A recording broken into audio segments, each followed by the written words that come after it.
गांव बयानाखेड़ा से लाइव काफी संख्या में लोग यहाँ इकट्ठा हुए हैं और क्या यहाँ कार्यक्रम वो देखना। इस आज की सभा में मौजूद मेरे सारे बुजुर्गों, चाचा ताऊ, मेरे भाई, मेरी भाभी, मेरी माँ, मेरी ताई, चाची, सबको मेरा हाथ जोड़कर प्रणाम। आपके चरणों में मेरा वंदन। करे जो बातें थी छोटी अपनी देसी भाषा में सारे खड़े लेंगे सुशील भाई ने भी बता दी।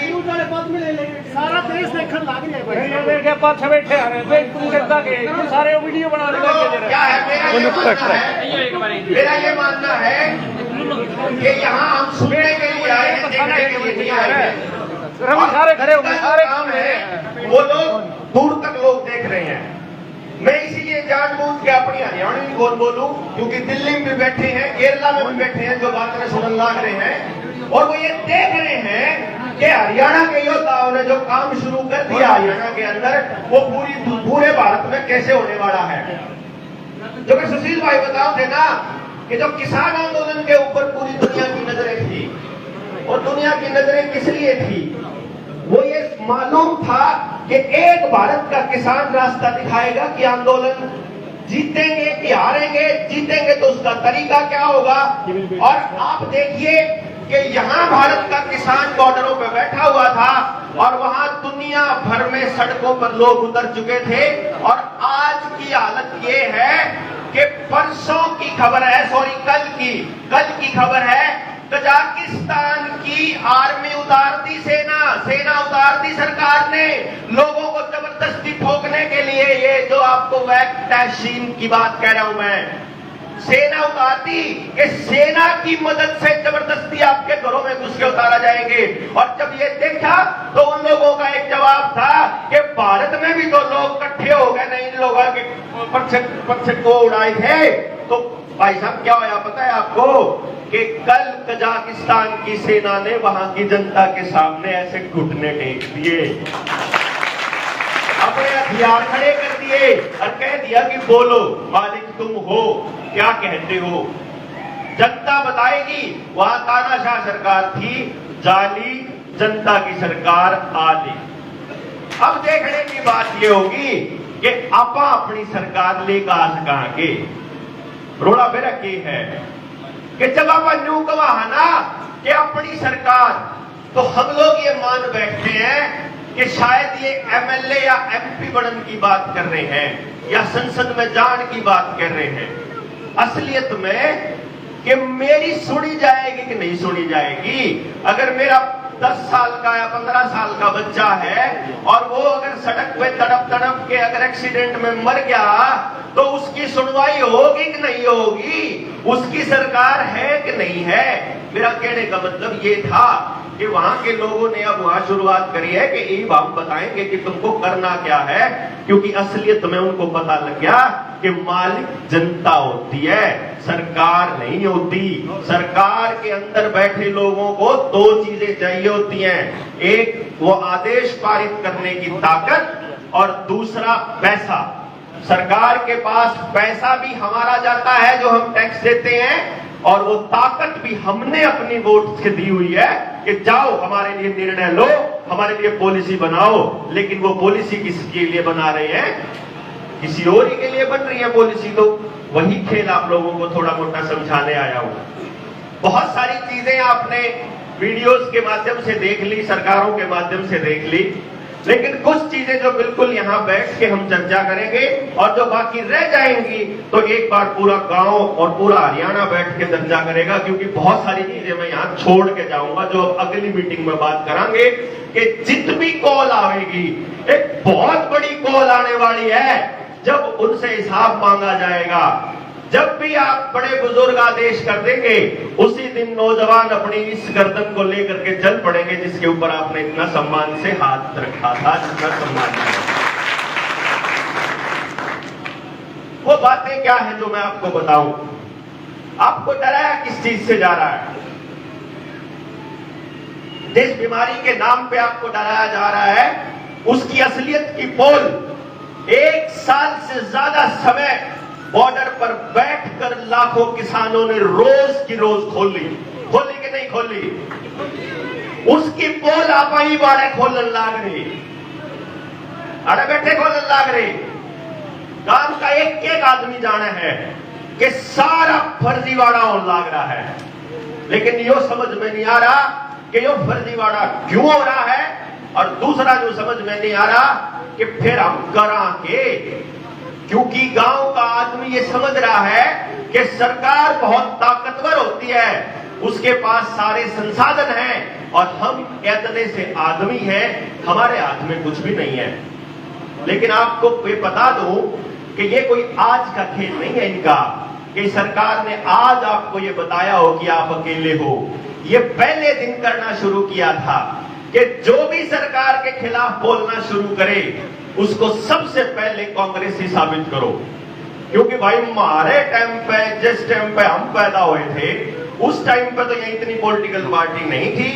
तो हमारे जो दादा हैं और हमारे जो पिताजी हैं, उनके टाइम में तो वह कांग्रेस से होया करती। तो कितने कितने कदे न कितने हमारे घर क्या ना कांग्रेस से वोट भी दे रखी होगी, सपोर्ट भी दे रखी होगी। तो वो क्या करते थे, बोला ये तो कांग्रेस ही है। जब देखे कि ना भाई ये तो कांग्रेस ही नहीं है, बोला फिर ये वामपंथी होंगे, फिर ये देशद्रोही होंगे, फिर ये पाकिस्तान जान के होंगे, या ऐसा कोई प्रोपेगेंडा चला दिया कि बोलने वाले को डर लगने लग गया। थोड़े बहुत हिंदी लोग बोलने, मेरे जैसे, आप जैसे किसानों के जैसे ऊंट निके करा, रोहित वेमुला जैसे, रोहित वेमुला को हैदराबाद यूनिवर्सिटी में फांसी लेने के लिए मजबूर कर दिया वहां के वाइस चांसलर ने। नसीब को दिल्ली से उठवा लिया गया। पत्रकार बोले तो गोरी लंकेश को मार दिया गया। बच्चे ना बोलने लग जाए तो यूनिवर्सिटीज को बदनाम करना शुरू कर दिया, कॉलेजों को बदनाम करना शुरू कर दिया। 2012 में एक सपना देखा था कि प्रधानमंत्री बनेगा प्रधानमंत्री नरेंद्र मोदी, तो बड़ा बढ़िया काम करेगा देश के लिए। लेकिन जैसे ही शिक्षा मंत्री बनी, मेरे समझ में आ गया खेल गड़बड़ हो लिया। सेना का बजट काटा, खेती का बजट काटा, आपके जिंदगी से जुड़े हुए हर मुद्दा हो, चाहे शिक्षा का मुद्दा हो, चाहे फिर हेल्थ का मुद्दा हो, सबके बजट 20-20% कम कर दिए। लेकिन खबरों में कुछ और ही चलता था।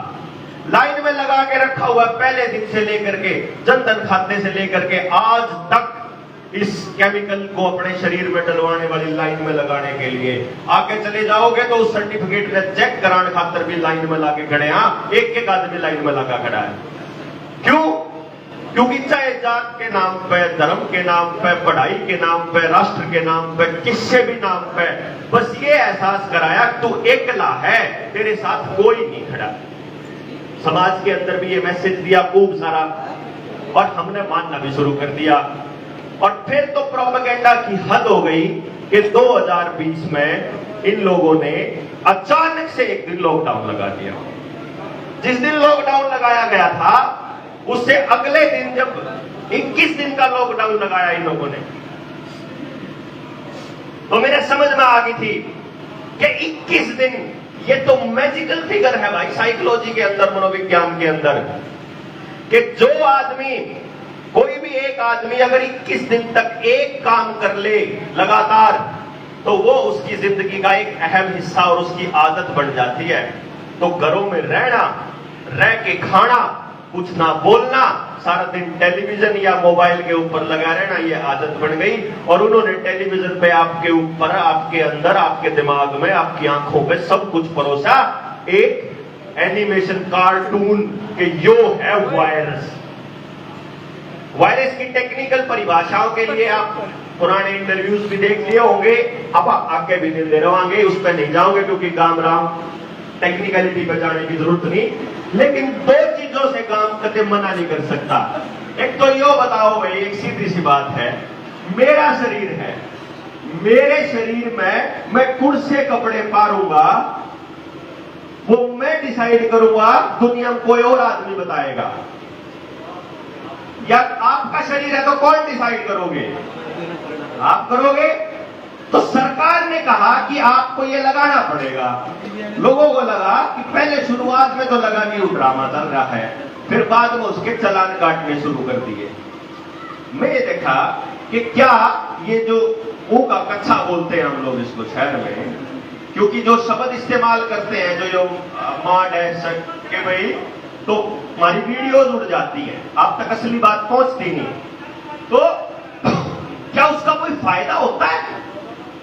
दुनिया भर के अंदर, चाहे अमेरिका की CDC हो, WHO, भारत की ICMR हो या हमारा एम्स हो, चाहे भारत सरकार हो या हेल्थ डिपार्टमेंट हो, भारत सरकार के पास एक सिंगल भी ऐसी रिसर्च विज्ञान की नहीं है जो लॉजिक पे आधारित हो और ये साबित करती हो कि मुंह ढकने से आप किसी बीमारी से बच सकते हैं। पहली बात तो यह बीमारी फ्रॉड है टोटली, पहले लाइन में एक झटके में, और ये ओपन चैलेंज है, ओपन चैलेंज सारे गांव राम के बीच में, कि अगर भारत सरकार या दुनिया की कोई भी सरकार ये साबित कर दे कि यह बीमारी सच्ची में है, तो भाई सारी उम्र गुलामी करूंगा, नजर नहीं उठाऊंगा कत्ती भी एक बार भी।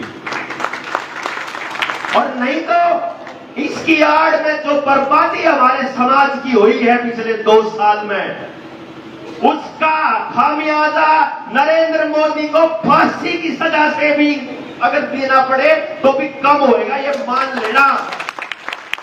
कितने बच्चों के लाल इसने खत्म कर दिए, कितने परिवार इसने उजाड़ दिए, समाज का कितना सत्यानाश कर दिया, अंदाजा भी नहीं है, क्योंकि टेलीविजन में उस सत्यानाश के बारे में कोई जिक्र नहीं आता। दुनिया भर से इतने फोन, इतने कॉल, इतने SMS आते हैं कि रोज रात को ये सोचता हूं कि मेरे को आज रात नींद कैसे आएगी, कि सुबह कहां से शुरू करूं, कहां खत्म करूं, किसको बताऊं, किसने जाकर मरूं, किस टक्कर मारूं। 2 साल तक टक्कर मारने लग रहा। ये विकास भाई यार बैठे, ये सारे जाना है, किसान आंदोलन में बैठे थे, सारे वॉलंटियर विचार करे। मैं तो एक ऐसे आंदोलन पे लगा हुआ था जिसमें मैं उनको उठाया, मेरे पे टेक्नोलॉजी है, एक बालक नहीं सारा रास्ता बता देंगे कि काम का एक भी बालक बेरोजगार नहीं रहूंगा। काम के अंदर, काम के रास्ते से ऐसा रास्ता निकला होगा कि कितने किसी के ऊपर डिपेंडेंट